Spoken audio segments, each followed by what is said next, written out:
until the product comes out. I hope you're in the latter category. The other company that I'm part of is Red Eagle Entertainment. And Jason and Melissa both have been working with us, along with Bob Klutz, as advisors. And we are working with Universal Pictures. We've been working on this project for an awful long time.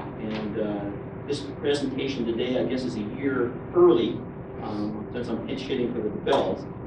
But there's some things I can probably tell you, and maybe some questions I can answer, as to where we are going in our direction with the first picture, which will be largely based on the Eye of the World book. We just set it up, as I said, with Universal Pictures. We have found what we believe to be a great home, a great partner. They are excited about this project. It has to be done in a way we both agree. It has to be done in a way that will satisfy as many fans as possible. I don't think I'll ever be able to do anything with the Wheel of Time that will satisfy everybody. But boy, if we could hit the 80% mark or above, I think that would be a home run. At the same time, we have as a goal to open up the Wheel of Time and Robert Jordan's world to a whole vast new audience that has never really read any pages of any book. And doing that in a way that kind of balances enough meaning, enough character development, enough of the plot lines and storylines that we all love, and balances that with a set of premises in the world that basically are easily grasped and understandable by a new audience is really the trick that we have in doing this adaptation of the first book. I've always had the belief that the first 5 minutes of the motion picture is going to really make it or break it. My vision personally is that that first scene, as we show the world right at its breaking, and lose Theron at his most vulnerable, as Ishmael comes in and kind of heals him just for the sheer pleasure of seeing himself.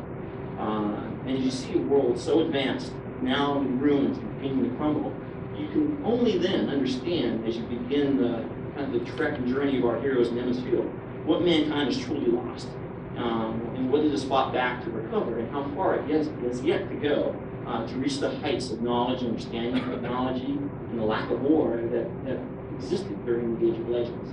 And only then when we see what Luz Theron has as his fate, we truly understand what really drives Rand and his struggle between taking the easy route or embracing his true destiny as the Dragon Reborn. So the good thing is we have a studio that the executive working on this project with us that really is a fan of the books, that's read them, that understands them. We are bringing on board a writer that's been very successful in his past work, and that also has read the series, understands it, and has been inspired by the opportunity to take on this writing assignment. And so my partner and I are going to be acting as producers in the project, and we're going to get ample help and support from the likes of Melissa, Jason, and others. And also, really, you guys have an opportunity to really touch the project, leave an imprint on it by your participation in our web boards, which are temporarily now being graciously hosted by Jason on the Dragon Mountain website. I'll give it a little plug. If you go there, you'll see a Red Eagle forum. But come share your ideas, your inspirations, your suggestions. Be candid with your fears and critiques. We want to hear it all, and we're going to digest as much as we can and try to take that forward and internalize it to make the best picture possible. It's really going to be a daunting task, but if we do this thing well, the studio is absolutely committed to the project, and there will be second and third and follow-on pictures if we knock this first ball out of the park. But in doing so, we're going at this with a reverence for the material. Like Brandon said yesterday, he says, the real tough thing is more so than doing something that nobody's ever heard of, is doing something that everybody's heard of, or that many people love. Because that set of expectations sets a very high bar in everything that we do. And so, as I come to this gathering next year and the year after, and even when the film is released, I'm going to be looking at a lot of faces, I'm going to be securing a lot of expectations, and I'm going to be driven in every way I can to meet, and not only meet, but exceed those expectations. So the test will be if these people in this room can show up at the film, see it, and just love it, but as well bring their aunts and uncles, their nieces and nephews who have never read any of the materials or even heard of Robert Jordan, and they can just as well have a great movie-going experience. It's not going to be a substitute for reading the books. It can never be. It's going to present, unlike what Brandon will be doing and what Robert Jordan before him did. I mean, writing is inspirational. It creates a vision of characters and scenes and action that inspires you to create that image in your own mind as you read the words on the printed page. A movie is different. When we lock into that vision of Rand, or Tarvalon, or The Eye of the World, or The Green Man, or Emmons Field, I mean, that's fixed. It's fixed in celluloid or digitally now that more theaters are going digital. But it's a fixed version of a viewpoint that may not be the same as everybody has in this room. And I would challenge that if everybody in this room were going into separate rooms and creating their own picture of Rand or Edmonds Field or even Tarvalon, there'd probably be as many different versions of that as there are people in this room. So what we want to do is to basically capture all the great ideas, the thinking, the thoughts and suggestions that the Wheel of Time community can bring to this project, synthesize it, and put forward, the best visualization of all the characters, the scenes, and the storylines that we all love. So that's the task before us. There'll be a lot of questions that you guys might have that I won't be able to answer right now. And I kind of coined a phrase recently. Melissa and I have been working it out. That you may hear a lot of in the coming years, and it's WAFO, WAFO. Watch and find out. Exactly. Any questions I can answer, I'd be happy to. So please let me know what your thinking is, what your thoughts. I'm opening this up to anybody that might have a thought. Question? I actually have a question with the game. Sure. The console games, not the animal. The last game that came out was a first-person shooter type game. Would the other subsequent games be similar, or would it be like action adventure RPG or RPG? Great question. The question was that there was a Wheel of Time based game that was out a few years ago, quite a few years ago actually, that 12 years ago, our historian here, that was a first-person shooter game, like id or a lot of other games of the era. That is not what we're thinking of. And it's having a kind of a hunt and shoot sort of game. I think it's kind of beneath the intelligence of most of the people in this room, and game playing has evolved a long way. The beauty of the platforms that we can do as it's evolved in the last 12 years, so many more things. We're contemplating a couple of different types of games. High-end games, the first one we're designing for release with the movie, will probably involve a series of levels. It will be kind of an action, role-playing sort of game. And so you'll be able to assume the roles of one of the major characters, the Queen or Rand, and you'll be able to play through a set of challenges that are presented, and we're designing elements that may be even interactive with other players. And you'll have the ability to, go through the waves. There will be the ability to channel, sword fight, confront various risks, balls of Mon and dreams, light from Emmons Field, things that we all remember and know from The Eye of the World. The other things that we're excited about, some other things that we can do. We're working on a preliminary design of a game called Mashiara that will be about Nynaeve, I pronounce everything wrong, so forgive me. And her trials through the Torangriel and testing, and her relationship with Pan.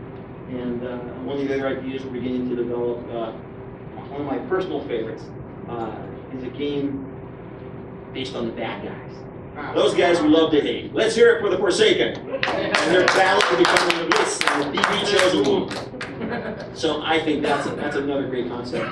We're pulling together a great team of designers. We're at the very first stages, though, of kind of putting together a new company, and so we are probably several years away from having the first games out. With Melissa's help, one of the things we really want to do is put together some polls, focus groups. We probably want to draw a number of people into an alpha and beta testing program. We really want to develop our concepts and bring them into games kind of with the headlights to the fan community and to the gaming community.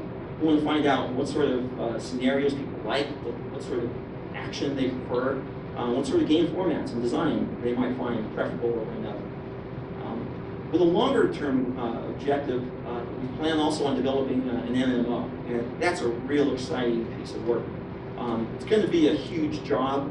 We've got some plans on how we might shortcut the time needed to deliver it. But the idea of having an environment that is at once both competitive and has community and social aspects of it, all within the Wheel of Time universe and framework, is an exciting prospect.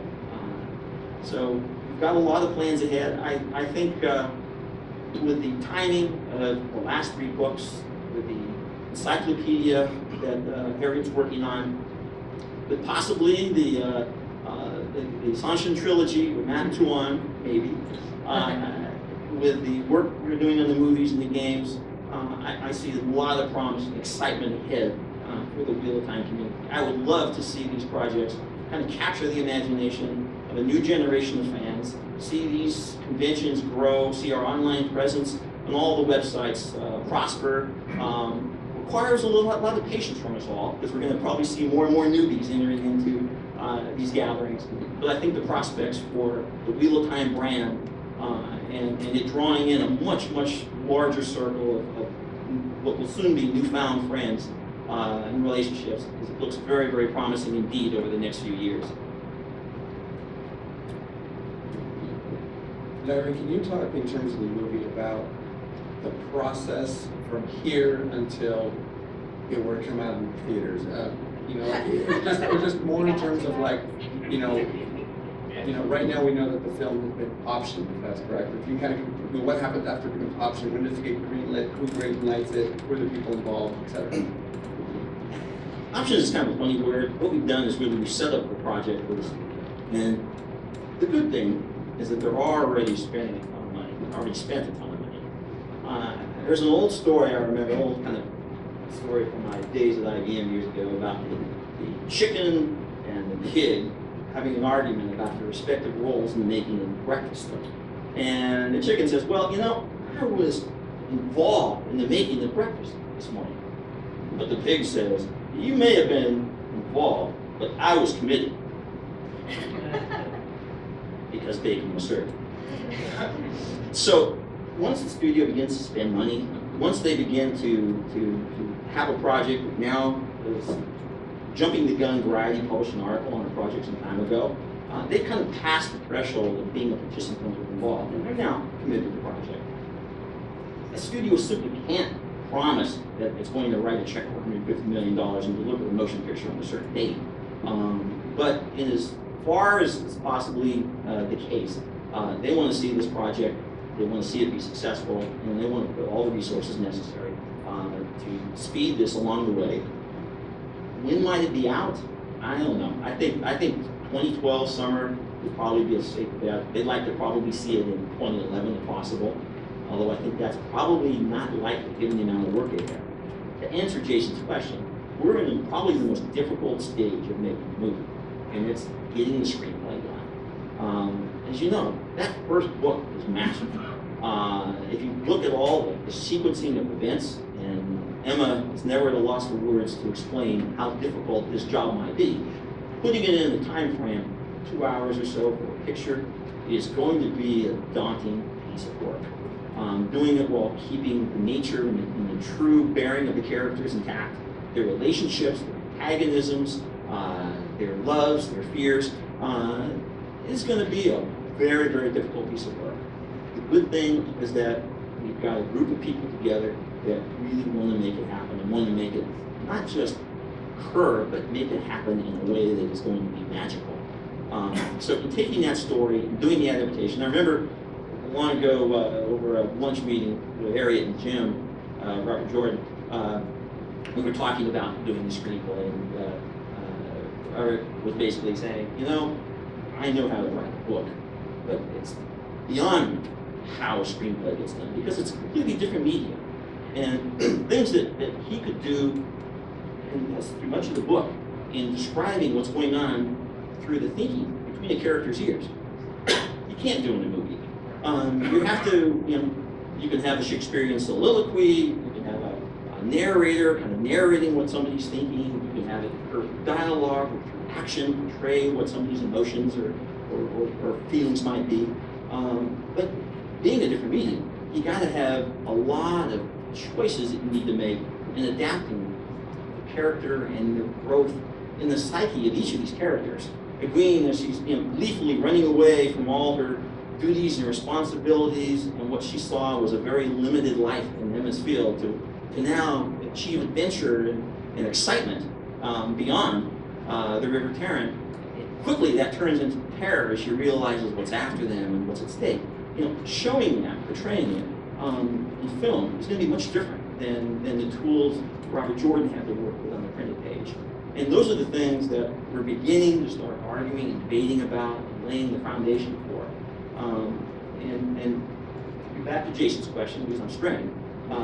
Screenplay is the first piece of work, probably the one that's hardest to predict. Unlike Brandon or Harriet, who kind of work to a contract with a given date to deliver a piece of finished work, this is going to be more of a deliberative, iterative process.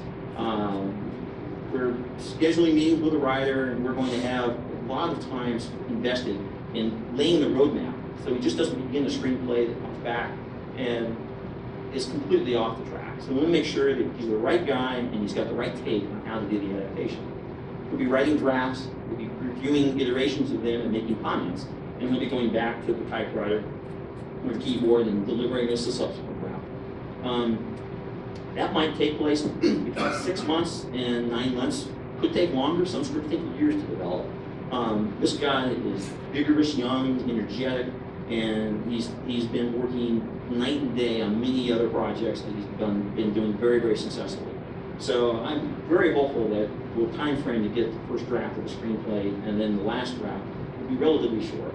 And given the investment of the time we're spending up front with him, we're going to make sure that he will need nothing more than mid-course corrections along the way.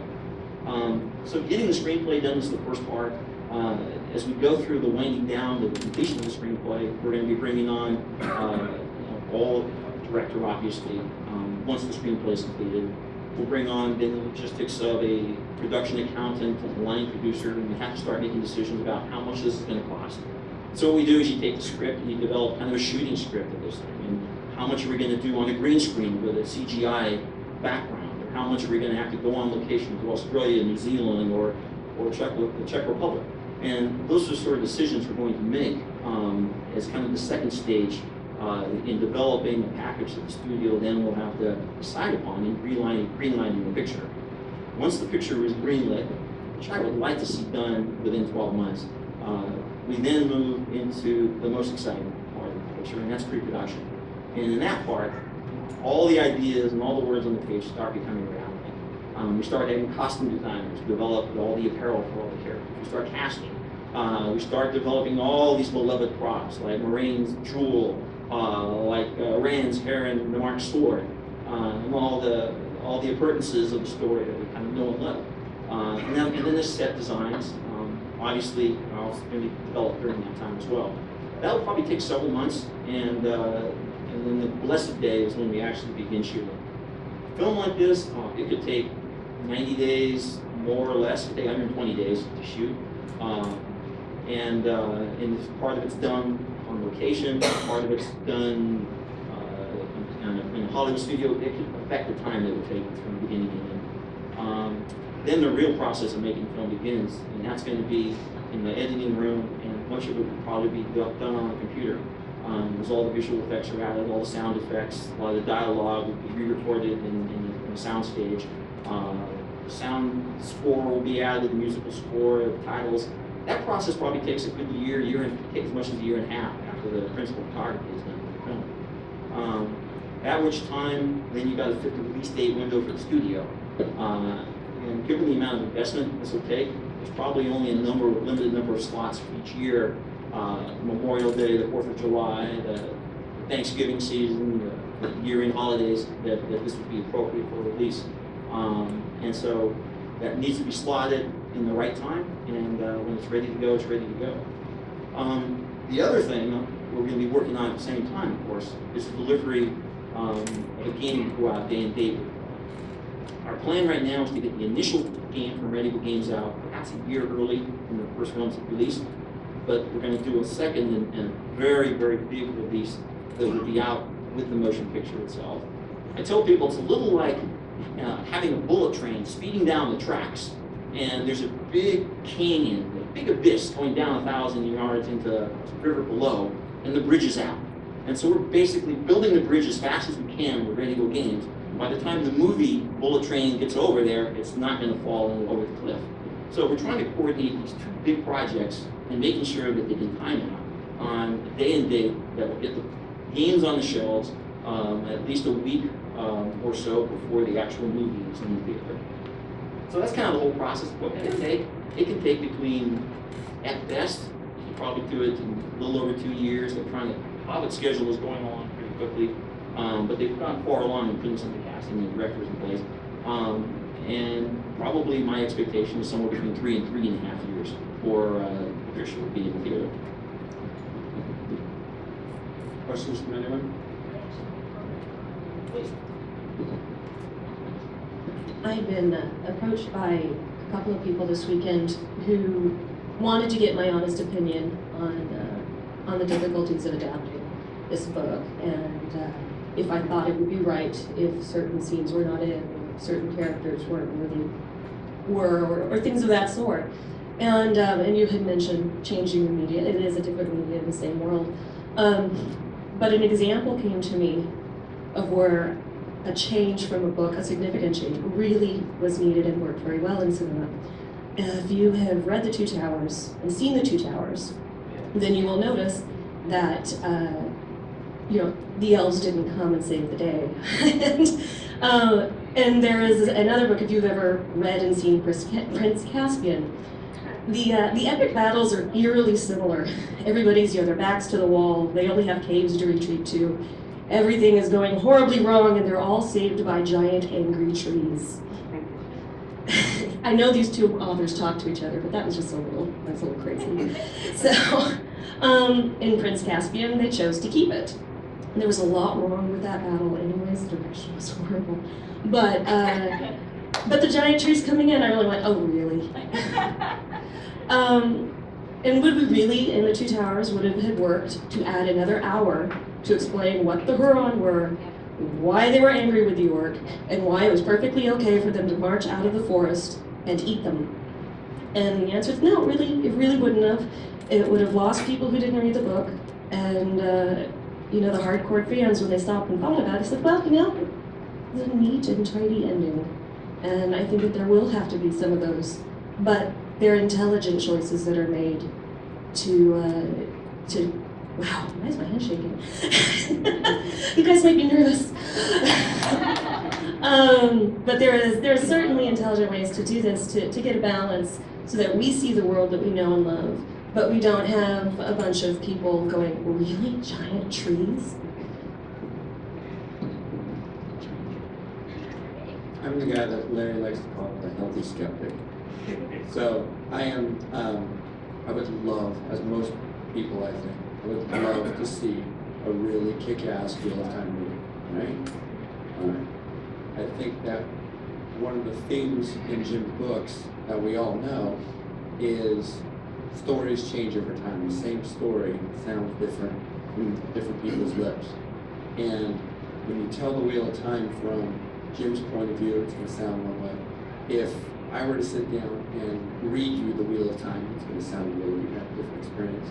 Likewise, if you watch a movie made by whoever ends up directing it, or read the comics by the DeBells or whatever, it's going to be a different interpretation of the same story. And I think that if ever there was going to be that kick-ass movie that we want to see, Red Eagle has the wherewithal to make that happen.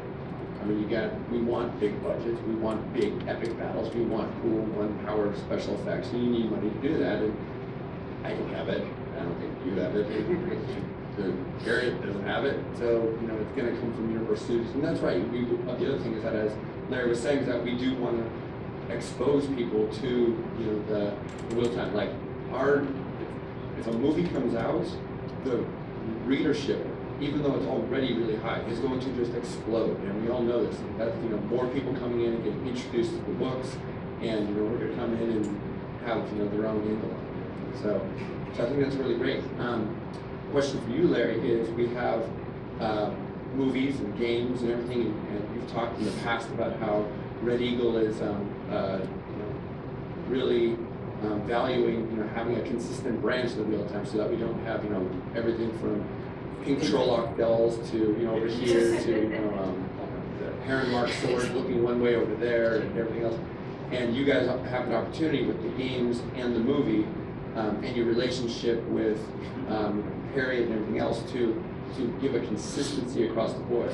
Can you talk about steps that you're going to ensure, even if you're going to have a game come out a year before the movie, are you going to try to keep the movie and the game with the same basic design? Great question. The answer is in part, and I'll explain why. We have two major partners going forward. We have Electronic Arts, we've entered into a worldwide distribution agreement with our video game products. First time, to my knowledge, I've ever done such a deal with a company that is just in startup mode, that doesn't even have a product ready to be shipped. And our other partner, of course, is Universal Pictures.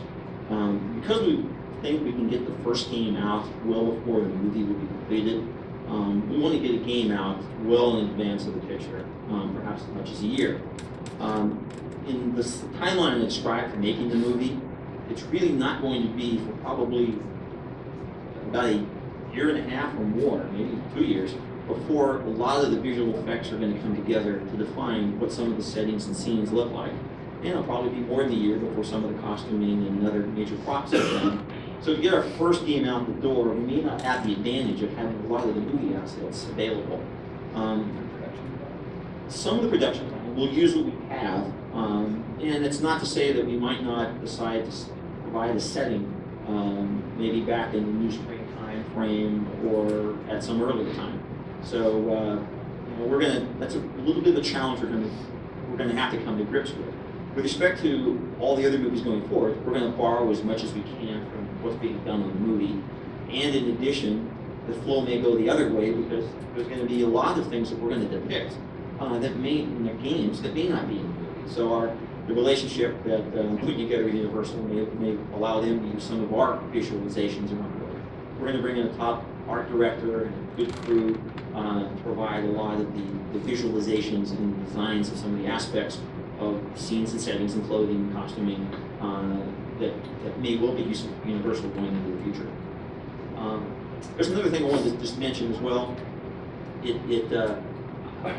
One of the things we really want to do with this movie is take the visualization to a level that this could be very, very radical for some of the die-metal fans, but you know, for those of you who just love cover art on the books, put your hands over your ears and you'll hear the next part I'm going to say.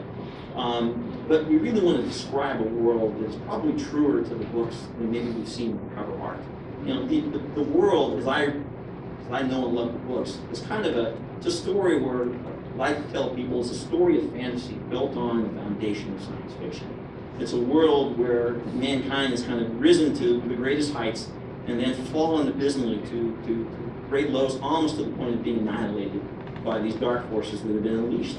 And when you have this setting of this world that then comes into view outside Emmons Field, it's this world of mankind, yes, maybe at a medieval or maybe a little beyond that level of advancement. He's lost all of his technologies, and he's regaining them slowly. You know, even the steam engine is slowly being recreated under Rand's guidance at the university he sets up.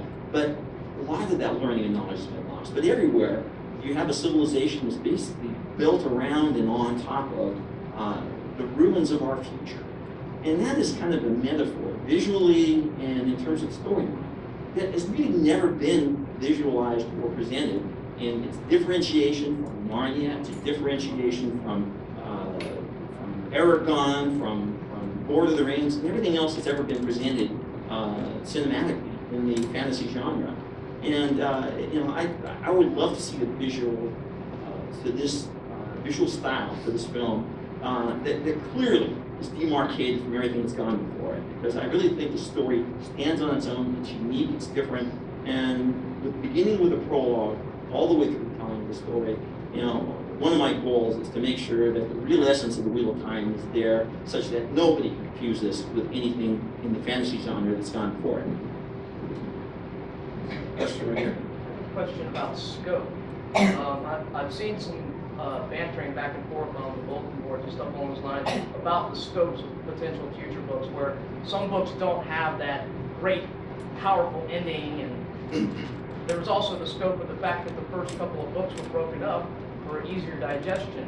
Have people been bantering about ideas as far as changing the scope of the first movie so that it would work along those lines? Another very good question.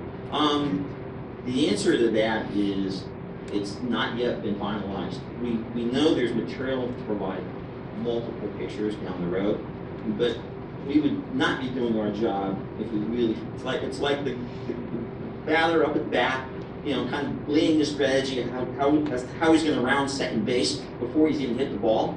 So we're putting everything on the mark of getting that first picture out. Where does it end? I don't know. We're still working on kind of the storyline and how we get to what may be a good literary ending. Doesn't necessarily make a good cinematic filming.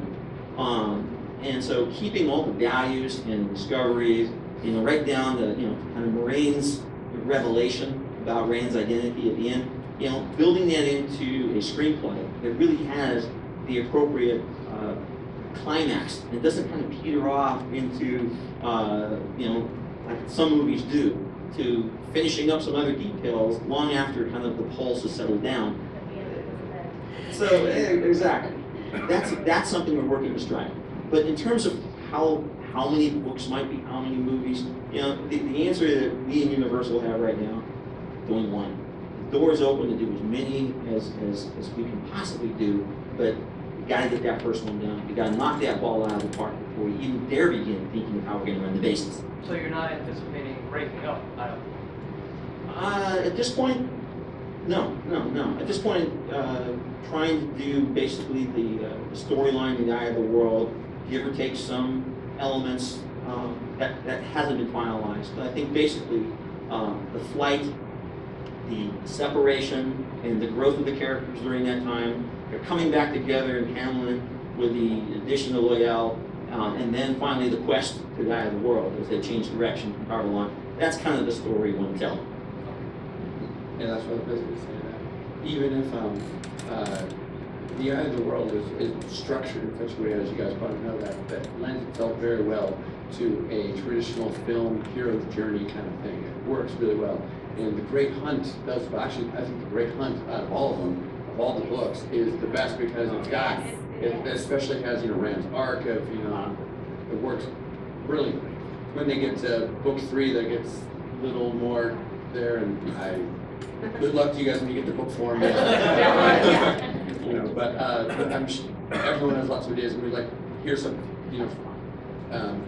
if you do have ideas of how many movies you think that there should be, this is what the Red Eagle Forum and JordanCon is set up for. I think that they could do a really good job in like 6. That's my guess. If you agree, then great. I think in time this will be a better debate than who killed Asmodean. Once we know who is Asmodean. Exactly. Maybe you can mix it up in the movie. There was a question right here. No, my only question would be possibly after the first 3, like you just said, the first 3 are the most ideal to turn into movies. Would you consider going to a television movie after that and doing a miniseries based around 4, 5, and so on? I know that question was for Larry, and I'm going to let me answer. Just as a side note, I once asked Jim that very question, or I asked him what he thought about it. And his answer was exactly what you said. He thought, hey, I think it would be great. Who knows, it could have changed over time. But when I asked him that one time, he did say that he thought that, the first 3 books would make 3 great movies, and then the rest put it in a television series, like one season per book. That was his personal opinion. Absolutely. I think that's a fair answer. Let me just say this. Just like the baseball example I gave you a minute ago, it's nothing we're really even thinking about, I will say that the deal that we struck with Universal does contemplate and cover fully television productions. So the door is there, and whether it's appropriate sometime to open it, that still remains worked out. Other questions? Yes, sir, the back. I haven't read the boards yet, and I know you said pre-production is at best a year out, but have you, be it over lunch, alone on an airplane, have you brainstormed any casting? You thought, I really like this person for that? Larry told me to cast himself. My family is asking me that incessantly. I guess feeling, right? And the answer I give them is that you guys would be perfect for Trollocs. Like the answer to your question is that, and I actually posted this on Jason's Dragonmount site, is that my personal belief and my advocacy as a point of view, and I know my counterpart at the studio shares this, is that this is not something that it's going to be appropriate to bring in high-priced, very well-known household, stars. It just won't work, given the difficulties if we're lucky enough to do a sequel, to contract them, the amount of money that it would cost, and the amount. I mean, basically, we're going to bring in stars that are actors and actresses that I have to assume, maybe not, but for the most part, will never heard of the Wheel of Time or Robert Jordan. And so we're going to take a lot of direction, maybe a little boxing of the ears, cutting the braids to get them on the right path to get this thing done right. And so as they learn about the characters, they're going to need a lot of coaching and guidance. And an established star with a bigger ego is really not the sort of person that I'm going to want to work with day to day on set. So that's going to be a real key thing. I think the best path that we're going to have is to bring in a relative set of unknowns like we did with Harry Potter, maybe one or two very established character actors that you will all recognize, but it may take you a second. What's this guy's name? I've seen him everywhere, but what's his name? We really start with a group of fairly young actors that are going to be playing over their age to the character's age in the storyline, and then with luck, that age difference will catch up, elapse, and then they'll be playing back to the age if we're lucky enough to have 3 or more films. I mean, and honestly, I think we can all agree. When we see Brad Pitt on the screen, we see Brad Pitt. We don't see a character. And so you get a relative unknown in there. I mean, somebody who has clearly can act and has done so before. But then that character, they get associated with that character, not the other way around. I think that's a really nice way to go. I think to add a little bit. You may not agree, but I think Jodie Foster would be great Maureen. But let me tell you, don't get me wrong, I like nothing better than to follow the casting threads on all the boards. Other questions? Any other questions? Yes, sir. How are you going to base the MMO game? Is it going to be like completely following the story, or is it going to have a basic story line and then you can go off and do different things? Or how is that supposed to be planned? That's a great question. We haven't begun the design work yet on the MMO. We have some thoughts though. I would like to see an MMO that balances competitive aspects with social community aspects. I'd like to have it also evolve over time. A lot of MMOs kind of expand geographically. They'll add new clans, they'll add new countries, and you end up from beginning with a very small nation to kind of a global universe. One of the things that's special about the Wheel of Time is that the world is already sprawled out in front of you in all its glory and agony between all the warring of factions of the various countries, and their leaders, and the fact that they're never on the same page and they always fail to communicate. That's there. What's really special about the Wheel of Time is the temporal dimension. The fact that it evolves.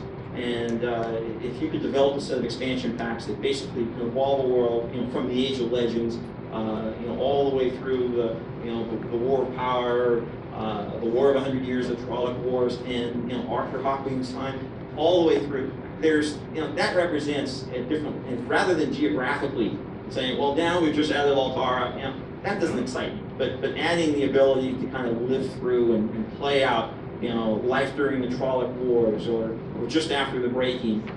That really, I think, excites me. It makes me really want to check out a game of that nature. So that's kind of the initial thinking, that the design work is lying ahead of us.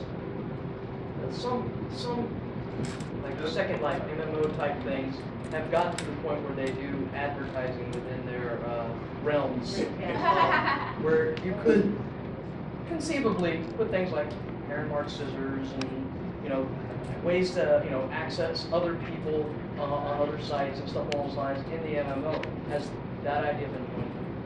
No. Look, I have to say though that as the MMO, that market is evolving and will continue to evolve. The financial models are going to be subject to change. Some games are moving more toward free to play with kind of advertising subsidized. I don't necessarily would want to sit through a commercial or see a lot of banner ads floating around that don't make sense within the time frame.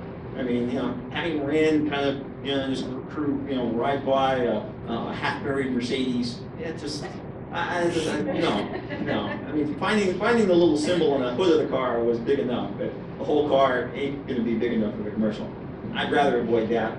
Subscription-based is our initial thinking, but again, we have to be open to the way that the economics of gameplay is going to evolve over the next 4 or 5 years in the MMO space. When a novice comes to the site tonight, have to go through a test, and that test is based on their internal, internal personality, whatever their history, and it seems to me like that would be one area where a test, and so many choices that could be made that it would make a great game portal.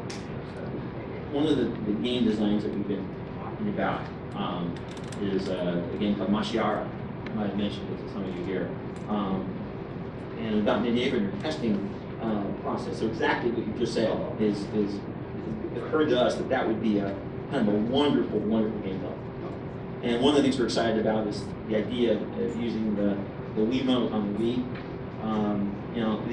Not just, I've said this to many people, so forgive me if I'm repeating myself, but games that basically have the wizard casting spells or kind of the hack and slash swordplay, that's not what I would like to see. I would like to see something that really brings in the element of skill into channeling, and with the ability to interact physically as opposed to pushing a button or moving a controller knob, but be able to physically move as you're channeling the various elements of spirit and fire and water, etc.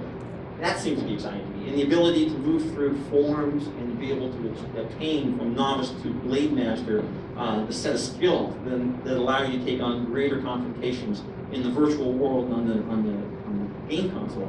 That also is an exciting concept. You tell them. No, you go ahead. Well, the example I gave was just like a yo-yo in the sense that it's something that anybody can do, but I want to have a level of skill that basically brings out the subtleties of what we know in the story. Anybody just can't pick up a sword, or if they do, like Rand, they're initially a fraud, hoping nobody catches him in his lie that he's not really a blade master until he can gain that skill in the course of the story. I want something to be a challenge, and that's the difference between just casting that spell as a wizard and being able to really move up through the ranks by being able to really master some elements of weaving physically as you interact with the game and the challenges presented to you is really what I think would be kind of the holy grail of one of our first releases. So that's what we've got in mind. Again, one of the things, just as I said for the movie, with Melissa's help, we really want to kind of throw ideas out, test some of them, and get ideas and concepts from you all, so that we can really do something that has got headlights to you, the customers that we want to be selling our products to. Other questions? Then how are we on time?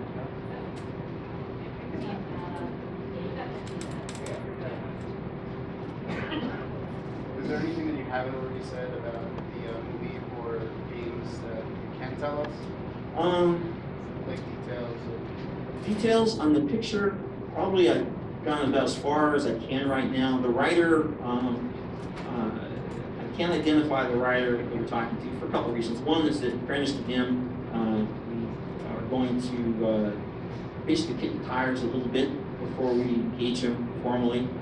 This is what he wants to do. He's been very successful. His last movies have been, he had several movies out in the last 6 months, and they've all been just fantastically received at the box office. You would know that. Problem is that if you heard his work, you'd probably say, "Oh, this guy," because looking at his background, he may not seem to be the sort of writer that one would want. Peter Jackson wasn't available, and I say. And again, if you ever saw a movie called The Frighteners with Michael J. Fox, and you knew that was Peter Jackson's signature work before The Lord of the Rings, you'd say the same thing and come after me with pitchforks. So let me just say that this guy is passionate. He approached the studio several years ago about doing a wheel after we read the Wheel of Time, the first few books, and said, "This is what I want to do as a project." And the studio looked into it and said, "We're really sorry, but the rights have already been taken by this company called Red Eagle." As a small world would go, we kind of ended up working again and brought him into the project, and I really think he's the right guy. In the next few weeks, we're going to, as I said, go through some of these preliminary meetings, really kick the tires on him, and test his take on what his view of the adaptation is going to look like. And if we're all on the same page there, he's going to be the guy we're going to go with. So we'll be once we get to that point, we'll be probably announcing formally the project with Universal, along with the executives there that will be working on from their end on the film as well as the writer. Yeah, you had talked about the games coming out in segments, or the full online virtual world type game. That would be obviously the last aspect of it, or is that? Exactly. An MMO is an exceedingly difficult undertaking. It's our budget is going to be somewhere, it could be 45 million or above. It's a massive cost and about a 5-year effort. One of the things that I'm looking at now is how to accelerate that by potentially working with a partner who has a lot of the basic building blocks that will allow us to, instead of building everything from the ground up, I can really focus on story, visuals, and some of the technical aspects, like some of the social and community capabilities that really make this different than everything else out there in the market. But as in, the 10,000, up at 10,000 feet looking down, you're thinking of more starting out around the making of the world or something like that with that type of game, or are you talking more? As part of design work, we're just beginning to have discussions about it. So we're probably not able to give you an answer on that right now. Maybe next year. Okay. I read the books, I've listened to audiobooks, and now being here, there's a huge confusion for pronunciation. How are you guys going to finalize the pronunciation of all the names? Oh, Melissa's great. That's what Jason and Bob and I are here for, and Harriet as well, and Maria and Alan, and all of us who heard Jim pronouncing these things over and over again. So I'm assuming we will be going with what we heard come the horse's mouth, so to speak. But we're here to help make sure that that's accurate. They do have people on board who, and clearly, you're not going to find fans any bigger than Jason or I, so or Bob.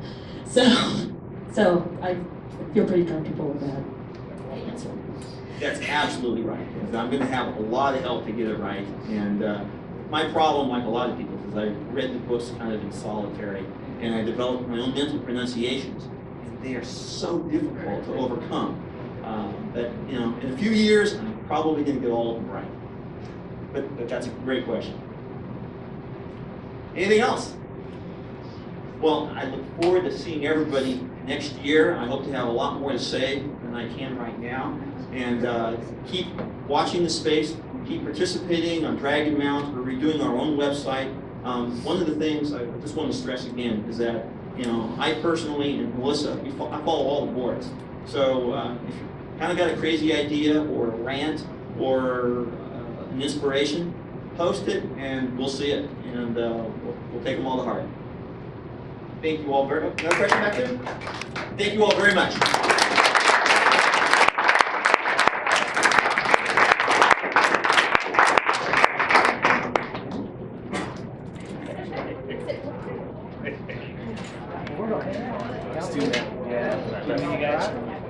I'll be right back.